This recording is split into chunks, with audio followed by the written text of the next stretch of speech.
Hello, everybody. Hello, and welcome to another episode of #LiveIsStrange.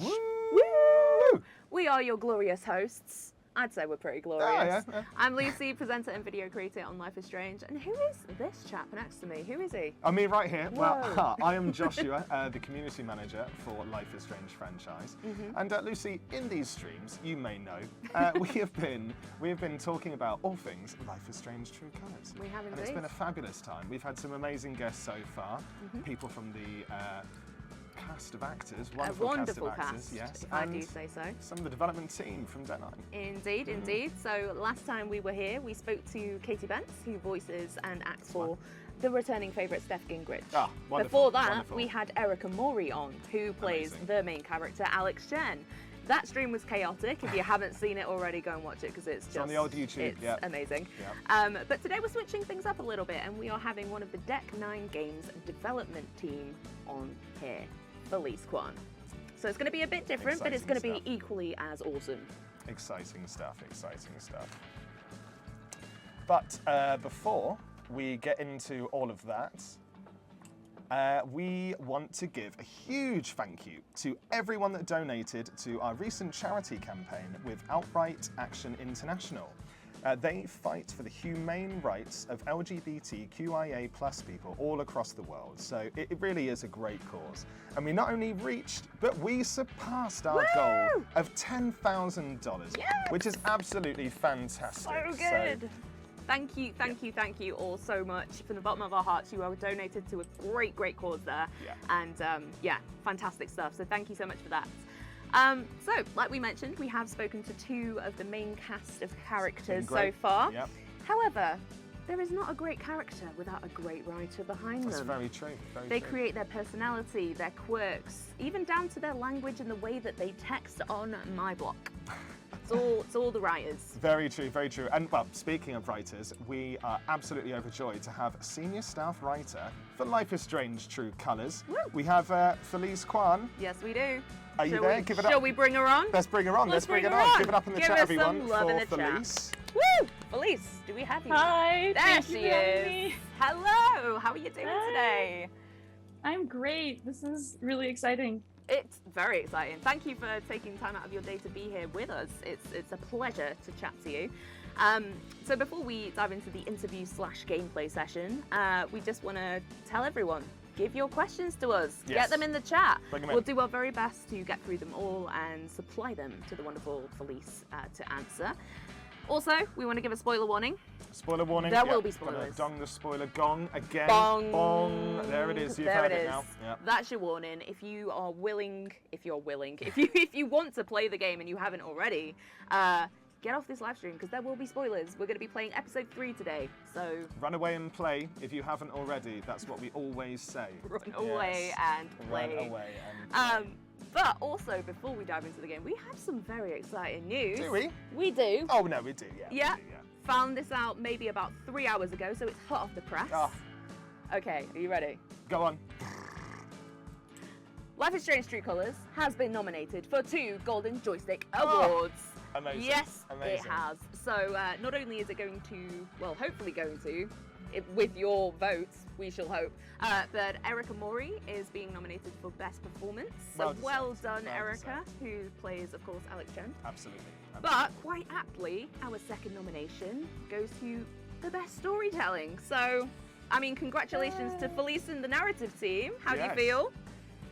Thrilled, thank you. But Erica's got this in the bag, I think. Oh, come on! I think you and the narrative team also have this in the bag. Do. If you're up to us, we'll give you 2 awards each. But it is also down to you guys watching at home. We need your votes, so please do go and vote for us if you think Life is Strange True Colours is deserving of these awards. We really hope you do. Head over to goldenjoysticks.com and cast your vote for us. We would really appreciate it. Please do that. Get in there. Get in there. Also, tell us in the chat if you voted. Say, I voted, and then we can actually see you all coming through. That would be really good as well. So please, vote. Vote for us, please. All right. Thank you. I think we've chatted enough. Let's get to the main star of the show, Felice Kuan. Let's get into the gameplay and chat to Felice. So, I'm going to kick things off, but we are going to be answering some from the chat that I can actually see coming through right now. Yeah. But I want to know, what was your game dev journey like, Felice? How long have you been in game dev, and what were you maybe doing before? Origin story. So, through Deck 9 is my first job in games. And I came in for Life is Strange Before the Storm. It was total chance. My friend Alex Wilson, who is famous for Nice Rachel We're Having, he told me that there was an opening, and I applied. I came in at the same time as narrative director John Zimmerman, and it's been a dream. Amazing. And you have quite an amazing past as well. What were you doing before game dev? I was writing musical theater, So the cool. lyrics Amazing. and the script. Yeah, and I was a math teacher as well. There you go. So Oh, the diverse skill sets of Felice Kuan. I mean, we can dive into our Ask Our Guests an Equation. Oh, time yeah. then, as Get well. your No, maths no. equations Yeah, coming in, We're everyone. going to get the abacus out in a second. No, that's so cool. I think that's such an amazing, diverse past, and also shows to people who maybe want to get into game dev. No matter what you've been doing before, it's always an option. You know, you could be in a game development industry too. So That's that. wonderful. That's wonderful. And I'm that- biased, but I think it's a plus to come from a different background. Oh, So, really? Yeah. I suppose you get different skills, experience, and all that kind of stuff bringing aboard. Definitely like musical Different theatre. perspectives. Yeah, that's really cool. This actually segues nicely into our first question. Ooh. It's one of our favourites. It's lovely Lucy 25. Who is this person? And we're still under suspects of this actually just being Lucy, just messaging. Sometimes it comes up as pretty Lucy, you know, it's very smart Lucy. It's all there, Incredible yeah. Lucy 25. No, it's not me. It's not. So we have, for those of us writers with a screenwriting background, is it easy to transition into writing for video games? Ooh. And where would someone start?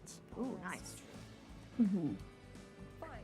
So, from a craft perspective, I think that coming from screenwriting is a great place to be starting. Career-wise, no, it is not easy. But I think that nothing should stop you from making games right away. Make something in Twine. Make something however that you possibly can. Find like a local game jam organization and start doing it. Whenever we have people applying to the studio, people who have made stuff on their own, even if it was completely just informal, have a leg up above everyone else for sure. There we go. Advice from Felice Kuan herself. Brilliant, and that's a very good point. There are game jams happening all the time, and game jams are where a collective of people join up, sometimes multiple groups of people. You don't have to know anyone going in, and you get together to create like a small part of a game, sometimes over a week, sometimes over a few days, sometimes over a month. And then you come out with something to kind of point at and show employers, put on your CV, put on your LinkedIn, and these are happening all the time. If you're in university and there is some kind of games component, there's often that kind of thing. I did a lot of them when I went to university, and otherwise, just Google it. There's loads of Just them Google happening. it, Just you know? Google it, yeah. There's a wealth of knowledge out there, isn't there? Lovely.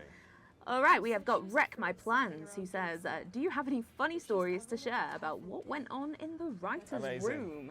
Ooh. Oh, first of all, please, can you just explain what a writer's room actually is? Because I know we hear Yeah. about this a lot in TV, but maybe not so much in games. Like, give us a bit of background on that. I think many studios have them, but particularly Deck 9's room was modeled on TV because Zach Garris, the game director, came from TV. He came from Criminal Minds, so he brought that amazing. structure. Amazing. Cool. It's a bunch of us in a room, and we're staring at the whiteboard, trying to make the story. And most of it is complaining, grumbling, saying it's really hard.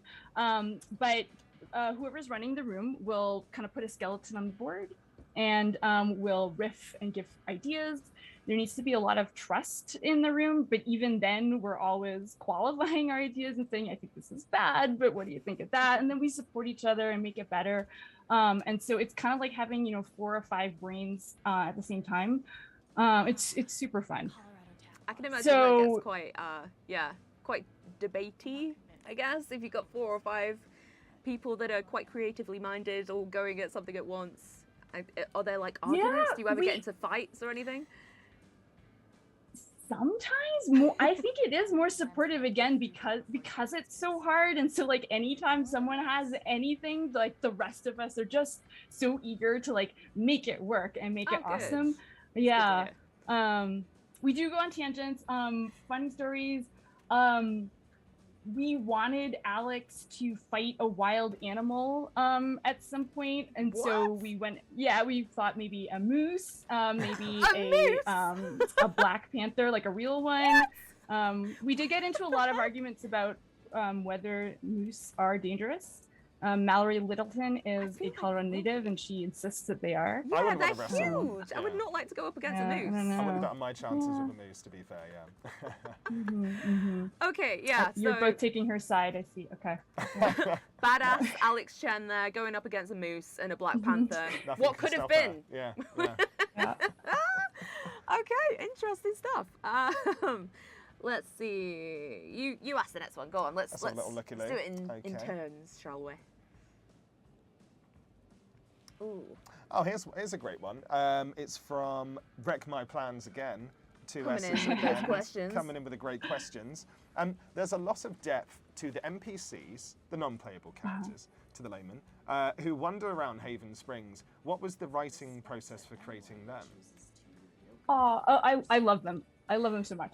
I am so happy that not only Bald Guy, but the couple that get together. Yeah, we love Bald Guy. Yeah. So that actually happened later in development. We started with the big Novas, and then Christopher Sika, who I think will be coming with you later, he was instrumental in creating the frequent uses of the power, where you can just help like this jogger right here. So that was a collaboration between him, myself, Ryan Clements, another writer, Mallory, who I also mentioned, and we drew up basically a roster of NPCs, and we traced their stories through all of the episodes, and thought about different ways that Alex might be able to help in ways that felt realistic and non-intrusive. Yeah, and we wanted to mix like humorous and kind of more serious. Yeah, I really love the NPC stories, like going through all the episodes and seeing how, they progress and evolve, and how Alex can help. Or, I mean, I've never done a playthrough where I ignore them, so I don't know how detrimental it can be, or like if you hinder them in any way. But I always make like the kind of the girl mate and the boy mate get together, because it's like you just want to help them get their feelings out, and it's nice to be involved in the kind of wider community of Haven rather than just the main cast. So yeah, good job on that. Thank you. So all questions. Just a reminder for everyone: shout out into the chat for any questions that you would like to ask. We'll go to a question that we had on Twitter, social media. Thank you everyone for giving all your questions on there. Lovely. Did you write for Steph's character? Seeing as we had Katie last week. Indeed. Did you write for Steph's character in Life is Strange Before the Storm? And if so, what was it like to write for an older version of Steph compared to the teenage version of her previously? I did write for Steph, and she in Before the Storm, she was awesome, but we didn't actually have to get to know her all that much. She was meant to kind of be really cool and collected, and someone that Chloe could maybe reflect on herself a little bit. And so she had to go through a real overhaul for Life is Strange True Colors. We had to dig into what she'd been up to. What is the inner psychology of someone who is so freaking cool? What are her weaknesses? What does she need? Why does she love Gabe? Why does she love Ryan? Stuff like that. Cool. Just from like a personal question, I suppose. Why did you think of bringing back Steph as opposed to somebody else from Before the Storm, like Mikey, for example? Why was Steph the one to bring back? Yeah, I mean, we're biased. We love her so much. I think like Katie's narration also just like nailed it. Like we wrote the D&D stuff and we thought, okay, like I hope somebody likes this. And then she just like gave all to those narrations, and I think that makes the character. So we love her. And we definitely thought that she would have at least a cameo. The early talks were like maybe she just shows up in the radio station briefly and you say hi. But the more we talked about her, the more it became clearer that somebody with her level of emotional depth, but also kind of like a facade, would be perfect for Alex to get to know. And also she has like a strength that I think Alex can really benefit from. So she dug her own place in this story. Oh, that's so cool to think that she could have just been a cameo character, and now she's not only in the main game, she has her own DLC. She can't be stopped. Amazing. Yeah. The legacy of Steph. I love that. I love that. All right, let's go to another Twitter question here. How was it moving to Colorado and becoming a transplant, just like the main character Alex is? I got distracted because you said transplant, and of course I'm thinking of Alex's reaction to that line, or I should say Erica's reaction to when Ryan comments about the transplants, but I think we haven't gotten to that in the stream yet, so I'll just hold off. Okay, I know which one you mean. It was so John Zimmerman and I, like I said, we came to Colorado at the same time. We both had our first job in video games. We have rose-colored glasses. I don't know. I love Colorado. Colorado's the best. I love the airport. I love the mountains. I love like everything about it. So yeah, Colorado's amazing. And I think we did consciously put a bit of how we felt, I think, in Alex's like finding home theme. Yeah.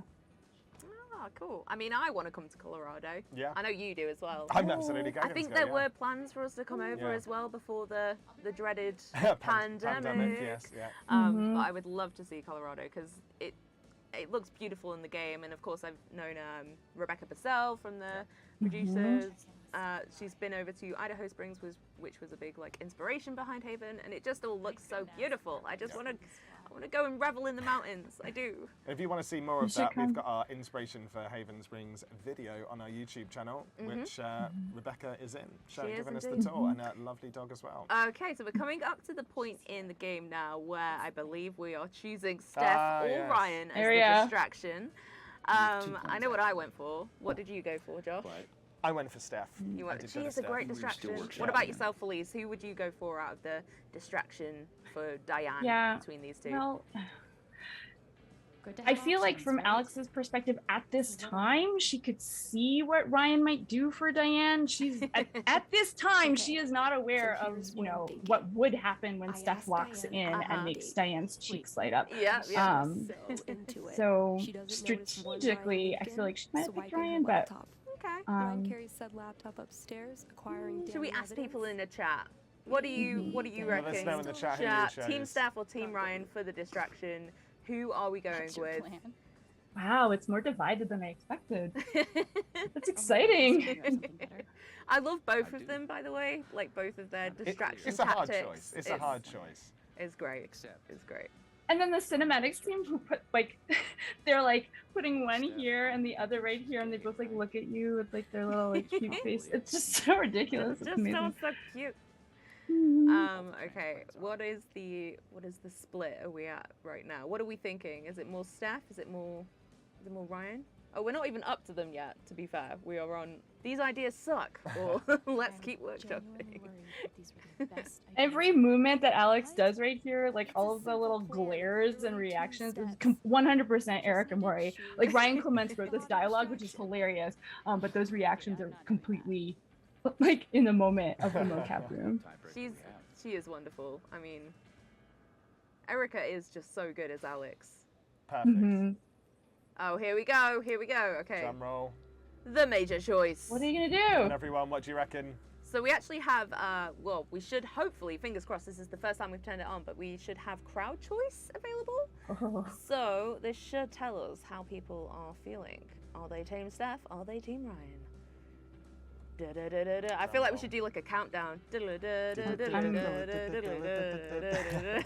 I really don't know what to expect. We knew that it was going to be very heavily biased towards stuff, so we poured our heart into making Ryan, lovable. And I'm really proud of what happened. Okay. I think yeah. Oh, let's go for Steph.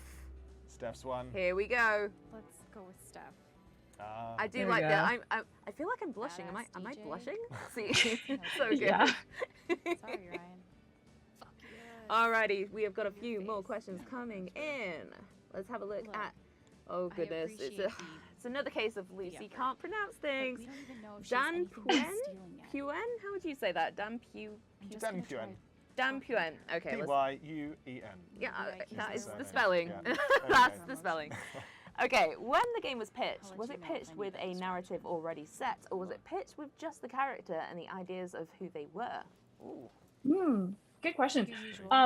It was pitched with a version of Alex that is different from what ended up in the game. Ooh, but it was way? The Moose Wrestler. The Moose Wrestler, yeah.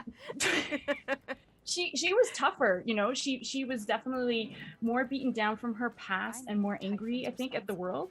Right. And I think that the more we explored the idea of empathy, the more we kind of realized that she might have a more generous viewpoint of humanity, you know, underneath the you know, defensiveness. And another piece of it was Erica's performance, you know, softening her up a bit and giving her a little bit more like charm and humor. But it was pitched about a girl who comes to Haven with the empathy power. The empathy power was the first thing that we started with, and we knew that she would be, you know, solving her brother's death. So we did have a narrative, but it was kind of a broad one. The core essentials. As we got another question from Extreme Dumpling, absolutely What a name. loving that name. What is your experience with using Twine? And did you ever use it before landing your job? And just to say, Twine is an open source tool for telling interactive non-linear stories. I didn't even know that, so I've learned something new today. And you don't need to know how to write any code, so it's very good for that. So yeah, that'd be great to know more about your thoughts on that. Yeah, you can make it, you know, fancier or less fancy, whatever you need to do. So I didn't use Twine before I came, so I was completely new to game writing, and I think that my script writing definitely helped. I am a LARPer, so like some of that perspective definitely helped. But I was very, very new to game software, all of that kind of thing before I started. But now I can't recommend it enough. Oh, that's so cool. I didn't even know you were a LARPer yourself. That is so cool. Can you give us like a little bit of background of how you got into LARPing at all? Did you kind of go along and watch and then you got involved? How does that come about? Yeah, I started in college. I don't know, I stumbled across a group. There was a comic store right across from campus. Amazing. And I was rather disdainful at first, and I kind of made disparaging comments to like the proprietor, and was like, "What is that all about?" Down, and then, you loved it. Yeah. And then I went. Yeah, I was really like when the LARP was first pitched. Like, so Zach and John knew I was a LARPer, and they you know, were excited. They thought I would, of course, be like, "Yes, a LARP in the game." And I remember that I was like, really actually worried. I felt like really protective of this hobby that I knew might be, you know, could be mocked. And I was nervous to put something like that in a game with such a big community, such a fan audience. And I think I've come such a long way from there, because I have seen absolutely nothing but love for this. Nobody like teases the idea. Like, it's just so nice. It's so cool. How does writing, because you were quite, you know, essential to writing the LARP in episode 3. How does that differ from writing, like integrating it into the story and writing, you know, the chapters, and you completely switch the kind of gameplay? How does that come about from a writing perspective? So because there was a big combat section, it was much more of a collaboration. So I worked with game designer Jeremiah Worm and also Chris Floyd, who was the game director for Before the Storm. So they worked out the combat aspects, and I worked out the story, you know, anything that was cinematic, and then Ryan Clements did all of the NPCs that were non-cinematic. And I don't know, I think because there's such a nice framework of first you talk to Ethan and situate like where he's feeling and like why Alex is doing this whole thing. And then after that, the whole thing is kind of separate from the rest of the the story. So there was a lot of freedom to just play around and just do whatever we felt like would be nice for the characters to experience. That was so cool. Just having free reign, go off and have fun. I really like that. That's cool. What else have we got here? Oh, you went anger. Anger, yes, anger it is. You know, I've never actually done that in my personal playthrough. I don't choose the anger side. I find that hard to believe. Okay, savage. Felice, have you written for any other artistic medium, such as film or novels, or is it mainly game and it was musical theatre as well that you did? Yeah, it was musical theater. I have written short stories. I went to an awesome science fiction fantasy workshop called Clarion. Yeah, it's been mostly that. Would you ever consider writing like a full novel or maybe like a script for a film or anything? Maybe.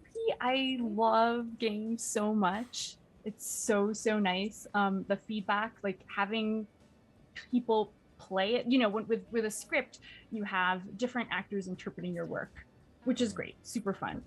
With a game, you have like however many hundreds of thousands of people interpreting your work, and that is just incredible. So yeah, I don't know, I like this the best. Yeah, no, I agree with you. Video games are the one. They're the best artistic medium, full stop.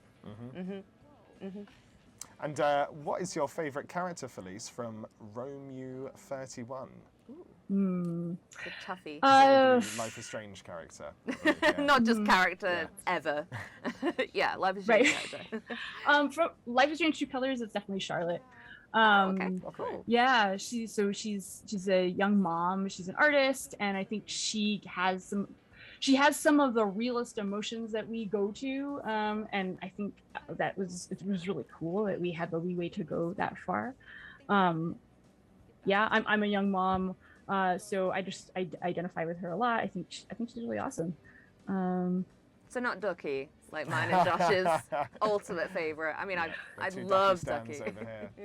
Ducky is great. He's really great. Jim Hine brought so much to him, and the scene with him in the bar was I think the scene that proved out the Nova idea. So interestingly, it's like so optional, but it was the very first demonstration that proved to everybody internally and externally that like exploring someone's emotions, at first you might think like, what is there going to be that you could learn about someone's emotions that you can't already see just on their face, for example. And the Ducky one specifically, the original concept was by John Zimmerman, and then Ryan Clements wrote that script. The concept it just blew us away that there's so many layers to Ducky and how that could make you feel when you actually dive into someone's emotions. So yeah, that moment was wonderful. Yeah. I'm talking about the dance and yeah, of course. That wasn't clear yet. Yeah. Not the one where he's like a gnome popping up and like right, not that one. Right. Not that one in the bar. Right. I want to dance with Ducky. Yeah, I want to dance with Ducky. Get Jim Hunt over here at some point, and we'll do a little sway. Is that not a waltz? I don't know. Ballroom. Yeah, it was definitely something. Cool. We'll stream some ballroom dancing. Sounds great. That's what the people want, I'm sure. Okay, where else are we up to? Okay, there was this good one that I found on social media, which was, did you get to actually witness the cast performing what you had written in the Mocap studio? Oh yeah. Oh cool. All the time. So it was official part of the process. Like the writer of a scene would be in the mocap room to speak with Webb and Corwin as they were directing.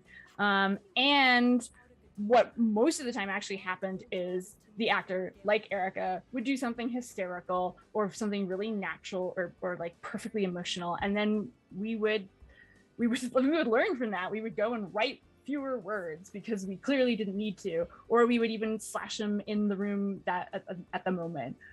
So yeah, it was a big part of the process.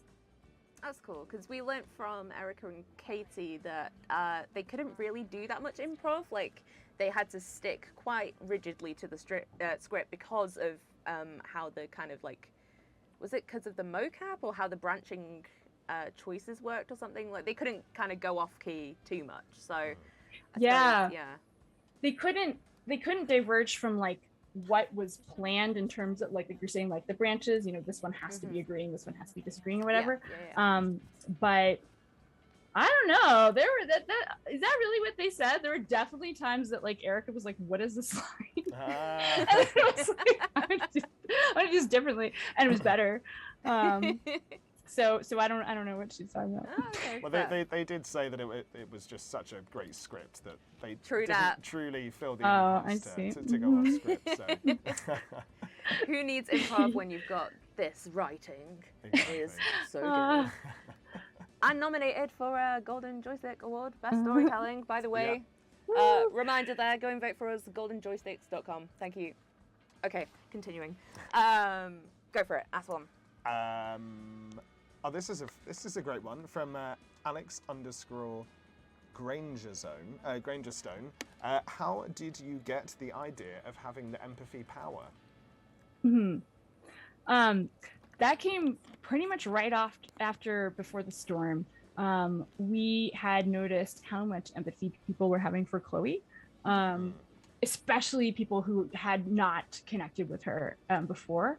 And I don't know, we were planning the next game and just talking a lot about how it felt to be in someone else's shoes for the duration of a video game, and we wanted to see if we could make that the main point, the main experience.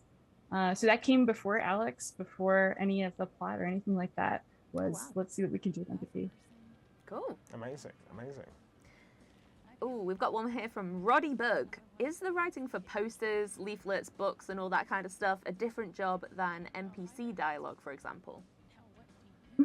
It can be split up differently at different studios. We definitely did it shared a bit, but broadly speaking, whoever did the scene also did the text of books and posters and flyers and things like that. Okay. And in terms of how each individual character has their own personality on my block, for example, or just through texting, is that all the same person as well, or is that split up onto different people?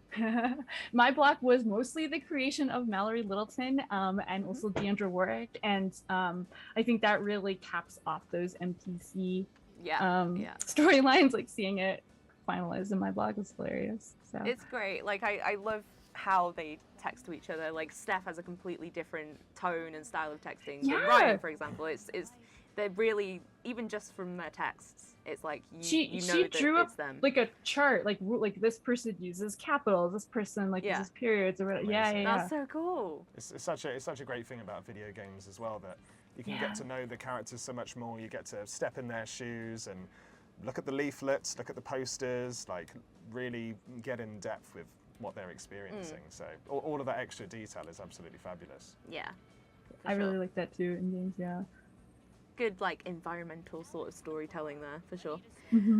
Okay, we have got oh goodness, these streams remind me that I need to wear glasses. Igel RM. So you say, wait, I'm just like IGL. You just gotta have the confidence. Just gotta have the confidence. Igel RM. Hello, mate. Igel RM. There we go. Were there ideas for more Aura/Nova power sequences at all, or is the ones in the game the ones that you wanted in, or were there any that were cut maybe? For the big ones, I don't think so. I'm trying to think. No, I don't think so. So we got the Steph sadness scene in episode 1. We've got the joy scene in episode 2, I think. We've got the Pike fear one. So everything in there is meant to be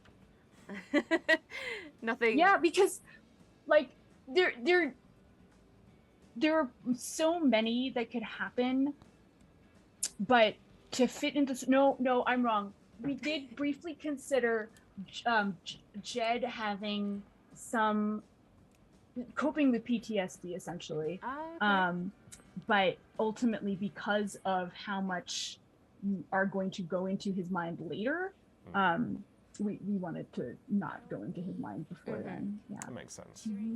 Which, by the way, that final scene between Alex and Jed is absolutely mind-blowing. We spoke about this with, I think, both Erica and Katie on Live is Strange previously.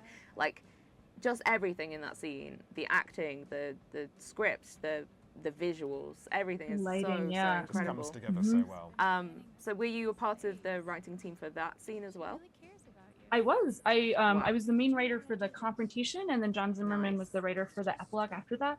And then the cinematics team really considered the moment when Alex is confronting Jed, like every single second of it. Just, are you on Jed? How close are you to his face? What is that going to say about what Alex is doing in that moment?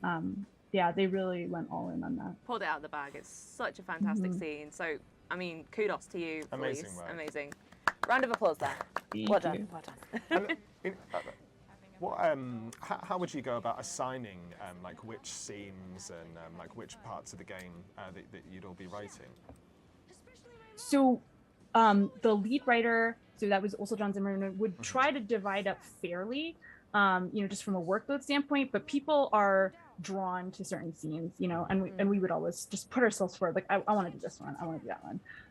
And it kind of always worked out. Like, I cannot think of a single scene that anybody fought over. Like, we just kind of fell into the ones that naturally brought out what we care about. Oh, cool. For sure. Fabulous. It seems like a very, like, peaceful sort of team, whereas I imagine me and Joshua working together is nothing like that. Oh, behind the scenes. We're always in a fight, so it's... Wait, is that theoretical or is that true? Is like how is that who working knows? on the No. podcast? I'm We get hiding a on. few bruises under here. Oh, cool. No.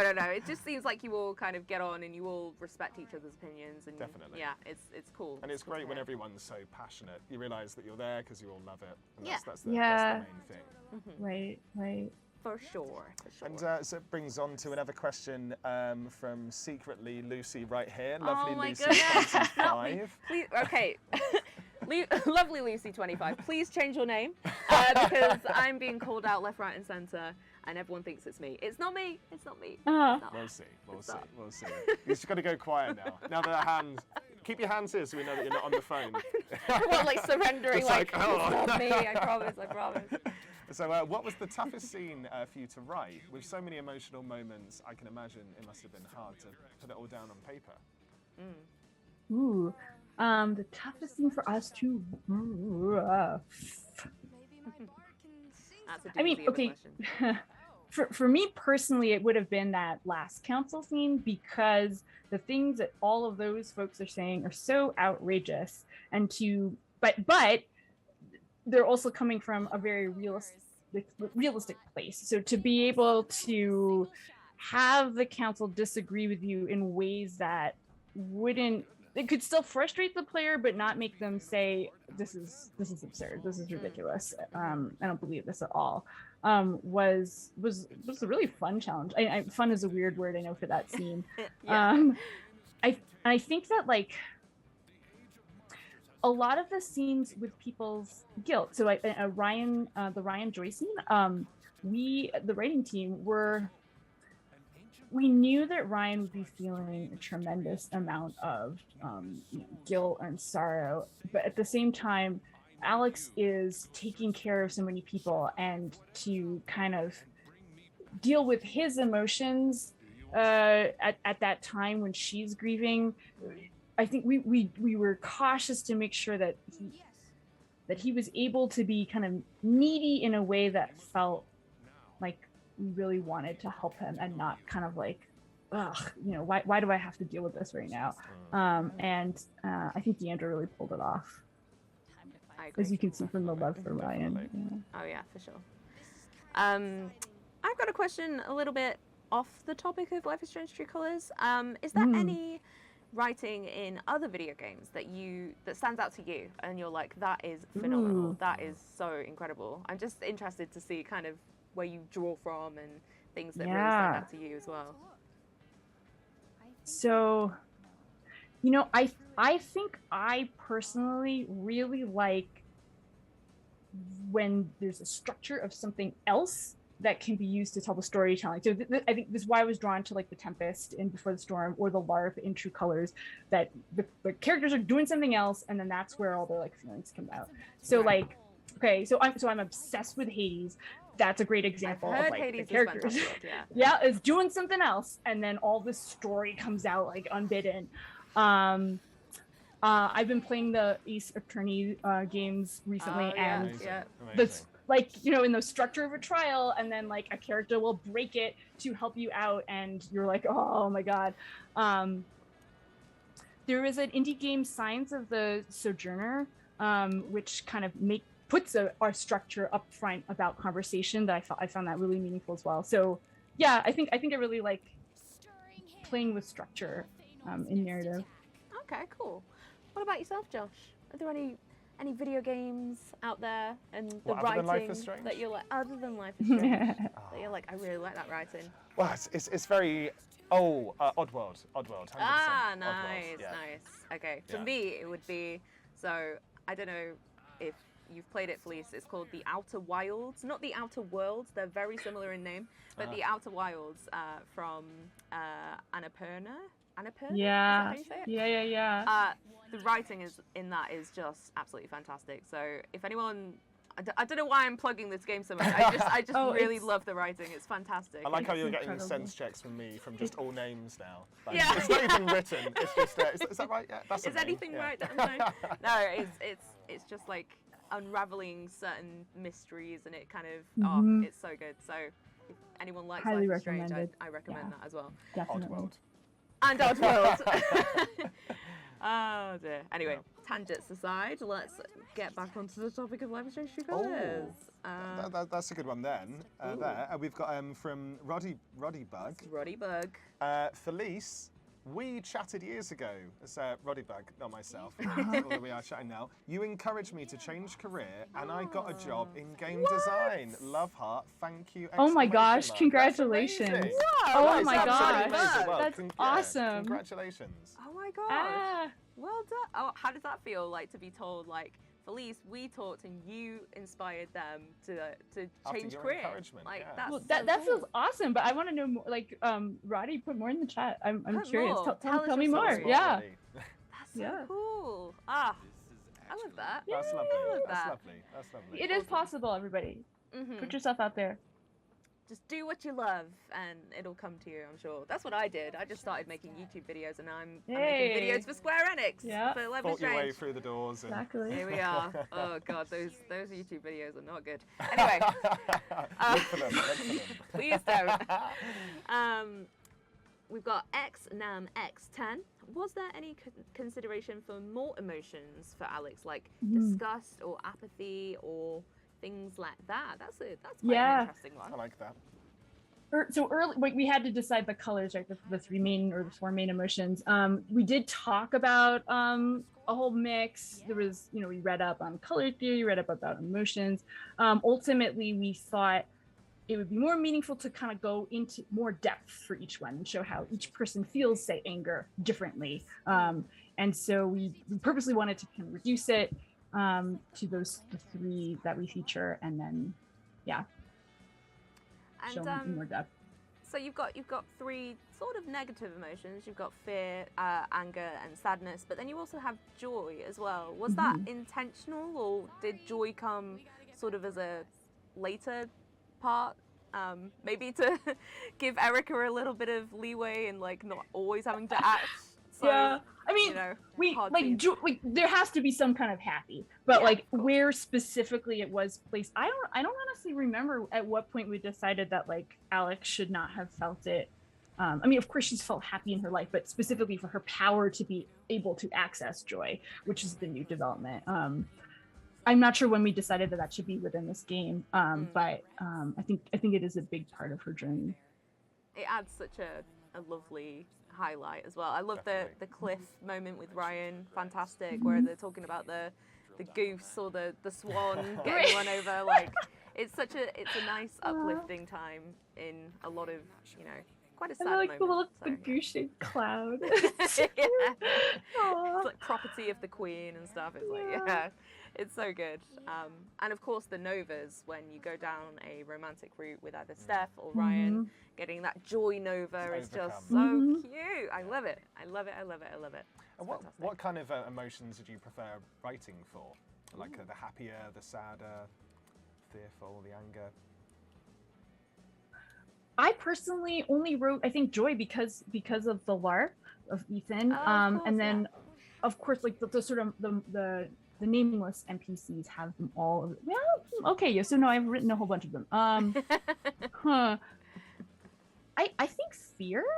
I don't know. I think it's easy to like come up with all these different reasons you might be anxious about something. So, I mean, yeah, true. Right? Just drawing from experience there. Just lots of anxiety. Oh. Speaking of this, currently in the game, a lot of arms on the floor, a lot of wow. limbs. There are Oh, a lot of yeah. arms. In high relief, we do have a gnome ducky behind the bar, which is quite fantastic.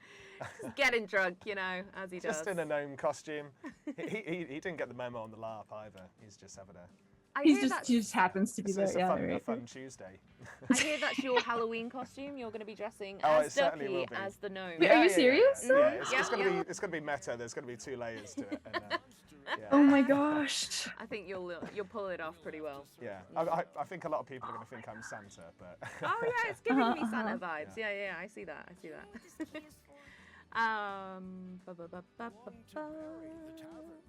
We got. Haven't we already? I feel like we've already asked this. Is this a case again of our producers not deleting questions? That top one. Any tips for writers? No? Okay. All right. It's a new one. We got Wreck My Plans with, hi Felice, have you got any tips for writers who are looking to break into the gaming industry? I swear we've asked that, but again, do you have any tips? Yeah, I mean, so it really is like do it as much as you can. I mentioned I was a math teacher. I was really grateful to have a source of income that I could rely on while I was trying to pursue writing. It made it much easier to kind of write what I cared about and not feel like I had to, bend a lot creatively just to find whatever jobs were out there. So, don't knock the day job either. That usually seems to be the case as well, especially with creative hobbies or things you want to get into. I know a lot of people that have a day job and then are musicians on the side because they want they want to pursue it, but they of course need an income. Need to eat, need to pay the bills. So it's good realistic advice that. So nice. Yeah. Lovely. And we've got another one from Extreme Dumpling. This is making me ravenous. So hungry. I get quite hungry for dumplings now. Studying law right now, but have realised that I really want to be a writer. I'm scared that I've gone too far to turn back at this point. Is it possible to go into the arts still, and how difficult is it to survive? Whoa. Ooh, wait, sorry. Could you repeat the top of that question again? Absolutely. So studying law right now, realise that want to be a writer, scared that they've gone too far down this path to turn back and go on to this new one. Is it possible to go into the arts still? Well, I mean, so I was 33 when I had my first name jobs. So I don't think so. I don't know how old Extreme Dumpling is, but I think that I know that specifically when we have been looking for writers, we have interviewed people from all backgrounds, from all ages, and what has mattered to us is, can you write? Can you collaborate?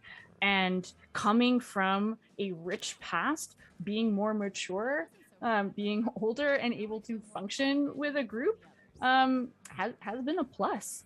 So I think that anybody who feels like they need to create should find some way to do it. I don't pin all your hopes on this is the way that I'm going to pay my bills and it needs to be a 24-hour job, but find a way to create. Absolutely. Thanks. That's pretty good advice. Yeah, absolutely. And what are the kind of things, you mentioned that the kind of people that impressed you and the team, what are the kind of things that you like to see? So like an example of a script that someone's written, or what kind of things should someone Or a prepare? Naruto fanfiction. Or a Naruto fanfiction. That I wrote when I was 13. I'll be sending it your way, Felice. Which is absolutely Oh, brilliant. please do. Oh, Please it's do. a treat. Yeah. No, seriously though.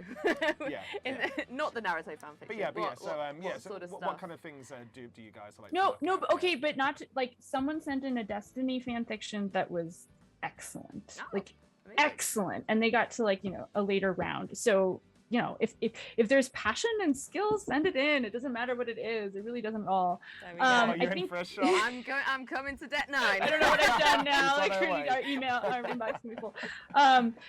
I think like for deck, each game studio is going to be looking for different things, and different games are going to need different kinds of like mindsets. Like you might need to be able to write a ton of dialogue to keep track of it. You might need to be very clear about quest directions, that kind of thing. For deck 9, it's generally been how deeply and sincerely can you understand a character.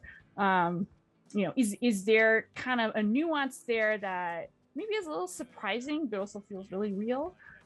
So yeah, people are jam. Nice. Fabulous.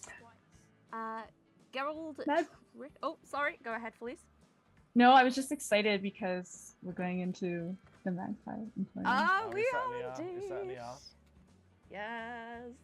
So you were the only person writing the LARP, is that right?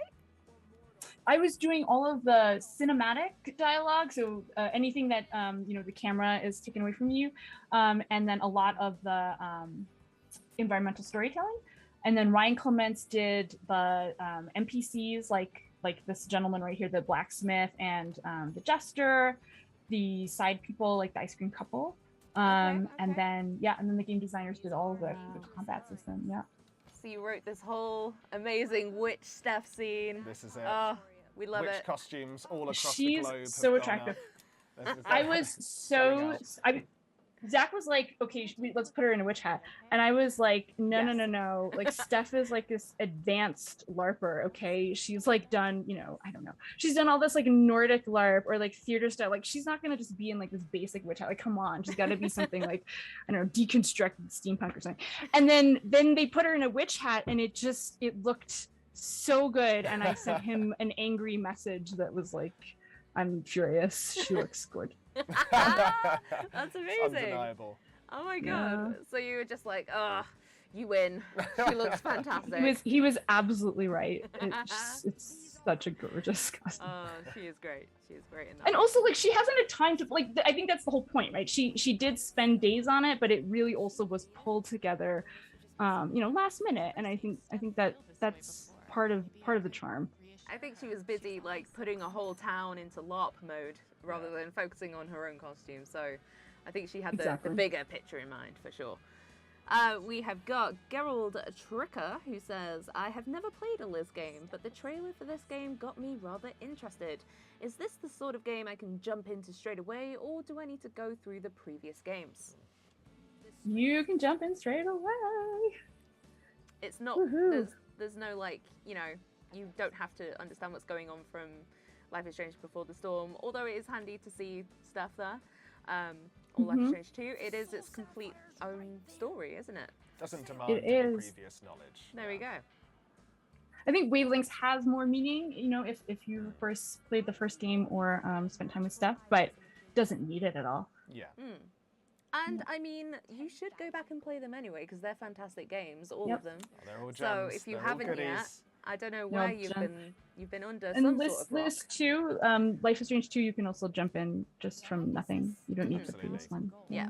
We would recommend, not that we're biased No, at no, all. not at all. Do I have License Change badge? No. Nah, I have that, not at all. What else we got? Her White Knights? Okay. Felice, who was in charge of Steph's internal monologue in the DLC? I need to know more, please. Ooh, so that would, I guess, it was shared, so whoever was doing you know, whatever Steph's up to, if it's the radio booth, that was likely Mallory Littleton. If it was on the dating app, that was likely Deandra Warwick.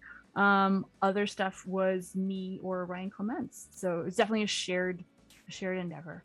Oh, nice. Oh, Fabulous. so we are coming up to the point in the LARP where are we going to ask for her hand in marriage? It'd be rude not to. Why One would we gold. not? One gold. Yeah, just for free. Yeah. I think we've got to do the hand in marriage. Yeah. What does the chat think? What does the chat? think? I mean, I'm gonna guess that the chat's gonna say Yeah. hand in marriage. I would. You would. Maybe try and get a gold out of it whilst you're at it. Maybe, whilst you're there. Marriage and 1 gold. And a gold, yeah. Erin, producer, what would you say? Yeah, hand in That's marriage. 1 thumb for marriage. That's 1 thumb Yay. for marriage. Yeah, There we we're go. gonna- Let's we're go gonna with do that. it, yeah. Yes. Flirt with her. You go, girl. I am. She's like, am I blushing? I feel like I'm blushing. Yes. And associated benefits. She knows what she's doing. Go Look on, at that Alex. smile. You should know. When we mocap this, like everyone was holding their breath. You can feel the tension. Oh my Yeah. gosh, good lord. Ethan's just there And like, like Ignacio has to like stand there and like watch them do this. It was really funny. Go read some comics, mate. I love how he's Yeah. like, this just got real. Laura Aesthetics, yes. Yes, I write, but I'm antisocial. Working in groups is Yeah. hell. Oh, Mhm. a hell landscape to me. Is it really necessary? So we've got a very introverted writer there who's asking, do you have to work in a group? So there's 2 things, right? So I think I'm an extrovert, but like most of the writers are hardcore introverts. Like, yeah.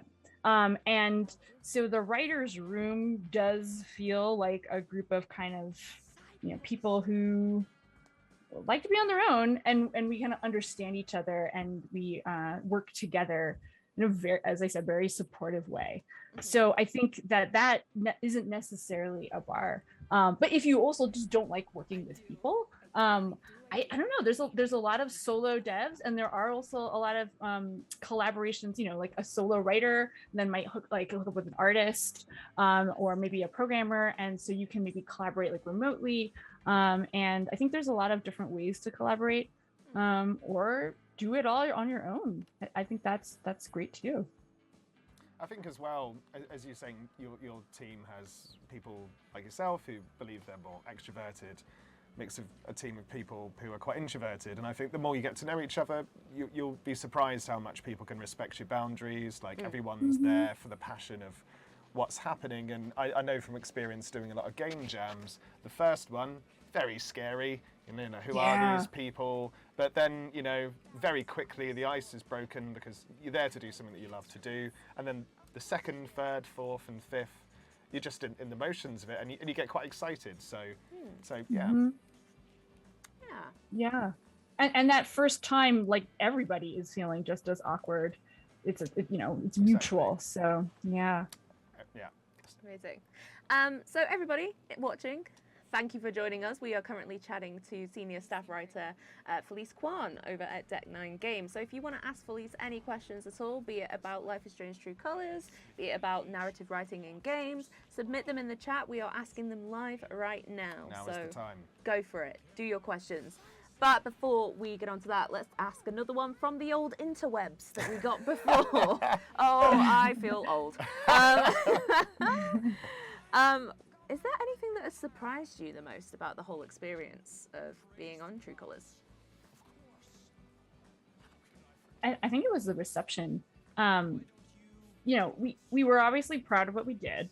And then when we, you know, the writers write something, and then, you know, later we come back and see the finished product. So that seeing the finished product again, we feel like another wave of like incredible, like, oh, I can't believe this is what this team has made.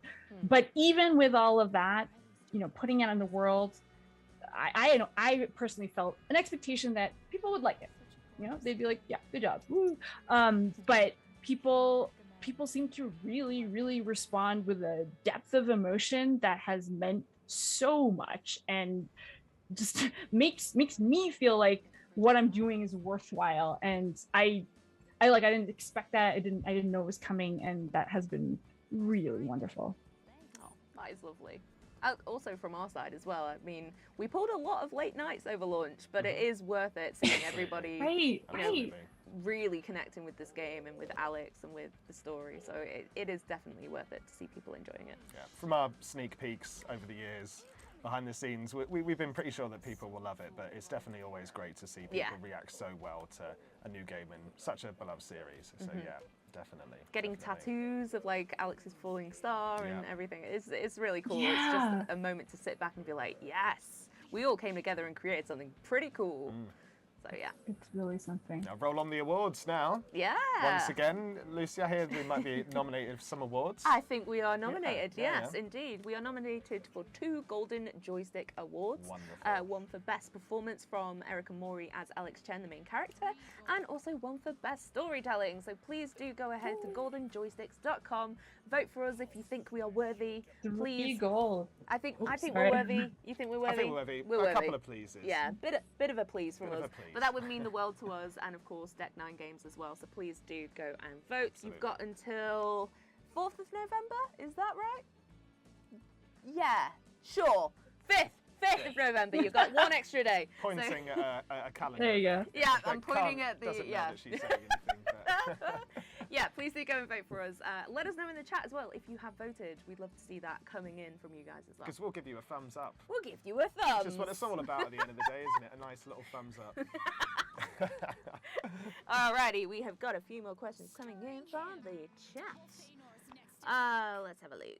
Oh, well, this is a really good one. This is by Alex Granger's Own, and with your musical background as well, Felice, this would be a good one. How does ambient music or sound help create the game's main story? Is the music created after the script, or is it at the same time? I So how like do those that. 2 departments work together? That's a good question. So both with Before the Storm and then with True Colors, because we worked with a main artist, so with Daughter, and then with Angus and Julia Stone. So they came in after it was formed to a certain extent. And I wasn't part of this, but I know that Zach came back from meetings with Julia saying like, you guys won't believe what happened. We put a piece of the game, and she just took her guitar and like made music to it, and it just was Amazing. incredible. I think it was like Alex in the Dock or something like that. Wow, that's so so it's not quite in parallel, like it's a little bit after, but it was created, during the development process for sure. And I think some players have noticed that Alex's final song is created from bits of the journal as well, so that was also a collaborative I didn't even effort. notice that. Yeah. so So cool. it was really neat. Yeah. Oh my goodness. I feel like I'm learning a lot today. This is great. Look at us. Ah, wonderful. Okay, I think we've got time for One last question. One last question. Which is from Karaman. Oh god. Karamayu. Can I just say right? You just say all the names, and I'll just ask the questions. I think that's the best way to do it. Karamaru. There we go. From them, they say, do you decide the power before you think up the story? Oh, I think you did say you went into. In this case, yeah, we did. Yeah, we did you start thought about with empathy. empathy. Oh, I'm gonna tack on a little Lucy question on there. Not a lovely Lucy lovely question. Not a lovely 25. Lucy, But the a real me- Lucy. just a You can real use your Lucy. phone just down there. Oh my just God, to shut message up. Did you maybe consider other powers? Were there any others that you thought instead of empathy? Very nice. Lovely. Lucy, Not- 25. Not seriously. Empathy was the one from the start. Yeah. I mean, I talked about the animal. We definitely talked about Alex getting like really strong all of a sudden and like picking up Beating a cars moose. and beating up the moose, but never seriously. Have you ever had a Yeah. bad experience, a traumatic experience with a moose that has given you a vendetta? Yeah, where is this? Is this going to be in your next game? Yeah. Life is strange for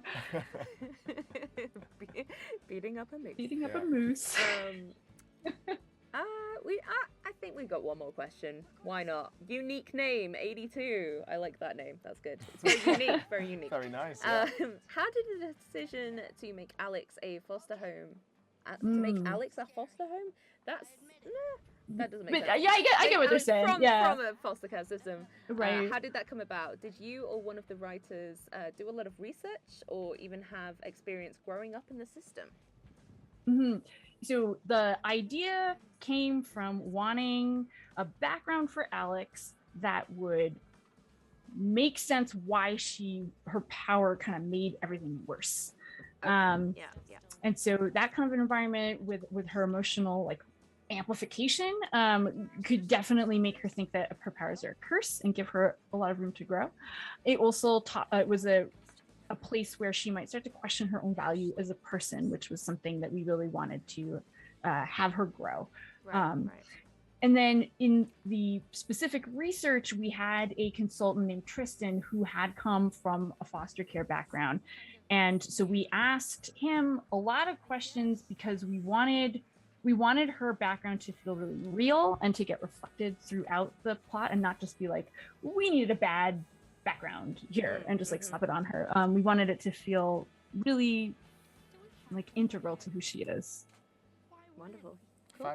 Fabulous. Alrighty. Well, thank you so much for all of your time with us, Felice. This has been absolutely amazing. Any last things you'd like to say to the wonderful fans that have tuned in today? Thank you for being here. This was so much fun. I really appreciate it. Yeah, that was cool. I feel like I've learned a lot there. That was really awesome. As someone who's just a video game fan, learning about writing, and yeah, that was awesome. Thank you so much, Felice. That was great. As is tradition, we're going to invite you to our Devon cast karaoke session that we'll be doing at some point. So great. Oh, goodness. Oh, and going out on that, what's your karaoke song, Felice? Fantastic. Wait, you're not joking? No, of course not.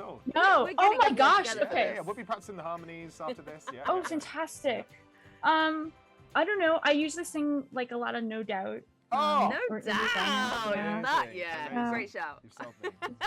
Brilliant. Where can people find you on the old social media if people want to give you a follow, Felice? I am on Twitter at deck9_Felice.